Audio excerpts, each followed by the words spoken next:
रानी आपण मानको स्वागत करुच्ची रानी होम कुकिंग चैनल रो।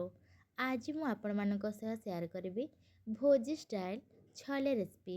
छोले रेसिपी को काबुली छोला मध्य कह जाए। आपण माने आपण मानको घरे छोले रेसिपी तो निहाती ट्राए करिथिबे।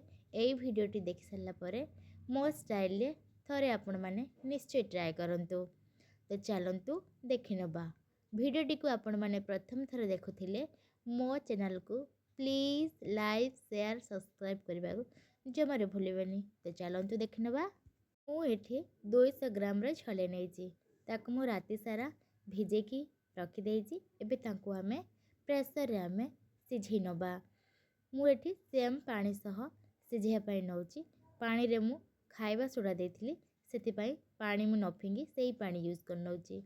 किछि लूण मु देउची एवं किछि सूखा मसला मध्य ऐड करूची। आपण माने चाहिए हलदी दे पारिबे किंतु मु हलदी देइनी। एबे ताकू ढक्कन रखी 5 मिनट पाई स्लो आंच रे सिझेबाकू रखिदबा।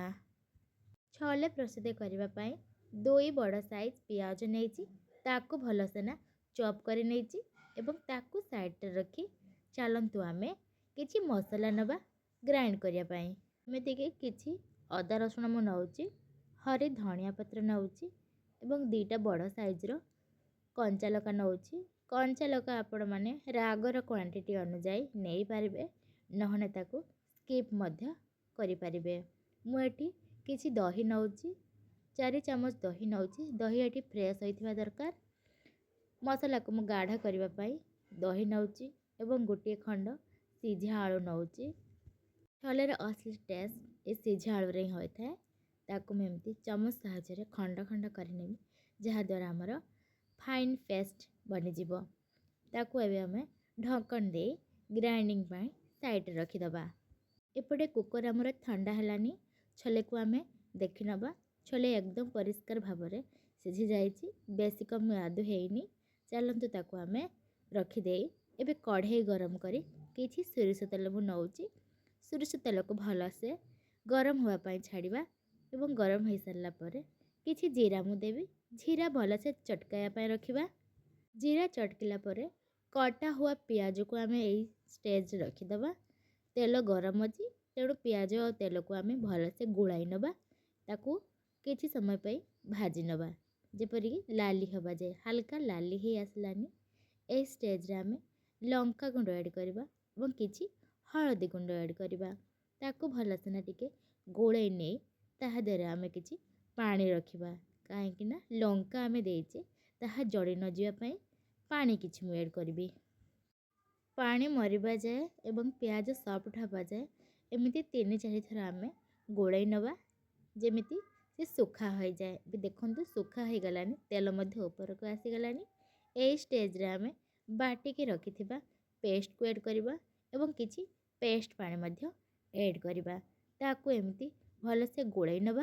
मसला तळे लागी न जिबा पाई आमे मझिरे मझिरे बारंबार एमिति गोळाई नबा जेमिति तार कलर चेंज हे आसीबो। एबे देखंतु कलर ग्रीन रो लाल हे आसलानी, तेल मध्य ऊपर को बाहर हे आसलानी एवं मसला मध्य कढ़ाई छाड़ी देलानी। ए स्टेज रे आमे रखिथिबा छोले को आमे देई दबा एवं 2टा सिझा आलू मध्य मु देई देबी। छोले आलू को मसला सहित किछि समय आमे एमती गोळाई नबा। किछि समय गोळैला परे आमे सेथिरे गरम पानी ऐड करबा। मु एतिके पानी देइछि। एबे ताकू आमे हाई फ्लेम रे 2-4 मिनिट पाई फुटिबा को रखिबा। 2-4 मिनिट फुटो आसिला परे ता देरे मु धनिया गुंड, गरम मसला और किछि सुखा मेथी पत्र मु ऐड करूची। ताकू मु भल से एमती गोळाई नेबी एवं आउ 2 मिनिट पाई फुटिबा को रखिदेबी। जेतिकी पानी मु देइथिली देखंतु तरकारी हमर एतिकी कंसिस्टेंसी रहिची। बेसी बहलिया कि बेसी लिक्विड टाइप रो हेइनी। एबे मु गैस रो फ्लेम को बंद करी ताहा देरे कटा हुआ किछि धनिया पत्र मु ऐड करबी एवं किछि समय ठंडा हबा पई रखिदेबी। ठंडा हे साला परे गोटे पात्र को मु काढी नउची एवं ताकू केमिति स्वादिष्ट एवं सुंदर देखिबा पई आमे ता देहरे गोटे तड़का दे देबा। किछि सोरिष तेल नेइची, जीरा एवं कटा हुआ अदा ଜିରା ଏବଂ ଅଦାକୁ ଭଲସେ ଫୁଟିଲା ପରେ ସେଥିରେ କିଛି କସୁରୀ ମେଥି ଦେବି ଏବଂ କାଶ୍ମୀରୀ ଲଙ୍କାଗୁଣ୍ଡ ଏଡ଼୍ କରି ତା ଦେହରେ ଆମେ ତଡ଼କା ଲଗାଇବା।